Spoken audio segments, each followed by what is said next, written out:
Bonjour à tous, j'espère que vous allez bien. Voici la correction des exercices qui étaient à faire pour aujourd'hui. Alors, les expressions suivantes, il fallait les écrire sous la forme a puissance n, avec a un nombre réel et n un entier relatif. Donc la première, 3 puissance 4 fois 5 puissance 4, eh bien on a la même puissance ici 4 sur deux nombres différents avec un produit. On peut donc écrire que c'est 3 fois 5 puissance 4, 15 puissance 4. B, 5 puissance 3, le tout puissance moins 2. Donc là, on applique directement une formule du cours. 5 puissance 3 fois moins 2, 5 puissance moins 6. Ici, même chose, on applique directement une formule du cours. C'est 2 puissance 3 moins 2, c'est-à-dire 2 puissance 3 plus 2, 2 puissance 5. Ici, on a le même nombre moins 7 avec un produit et chacun a une puissance différente. On a donc le droit d'appliquer la formule de cours. Moins 7 puissance 3 plus moins 5, ça fait moins 7 puissance moins 2.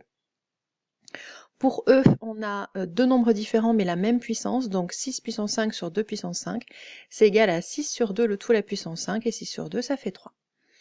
Pour F, on commence par s'occuper déjà ici, dans un premier temps, du numérateur, c'est 3 puissance 4 fois 7, et au niveau du dénominateur, même puissance 28, donc c'est 2 fois 5 puissance 28. On a donc 3 puissance 28 sur 10 puissance 28, deux nombres différents mais à la même puissance, ça fait 3 dixièmes puissance 28, qu'on peut aussi écrire 0,3 puissance 28. L'exercice 2.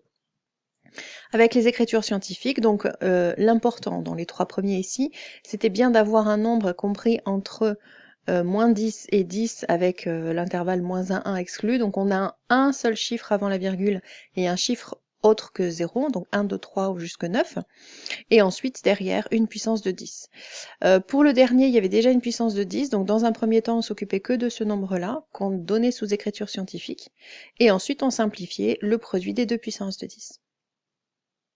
Pour la décomposition en produits de facteurs premiers dans l'exercice 3, donc je vous rappelle que tout le détail que j'ai écrit ici jusqu'à la fin n'est pas forcément le même que vous, tout dépend comment vous calculez, la façon dont vous raisonnez sur les nombres. Ce qui est important, c'est que vous avez trouvé à la fin la même décomposition, puisque la décomposition en produits de facteurs premiers, elle est unique. Voilà pour les exercices.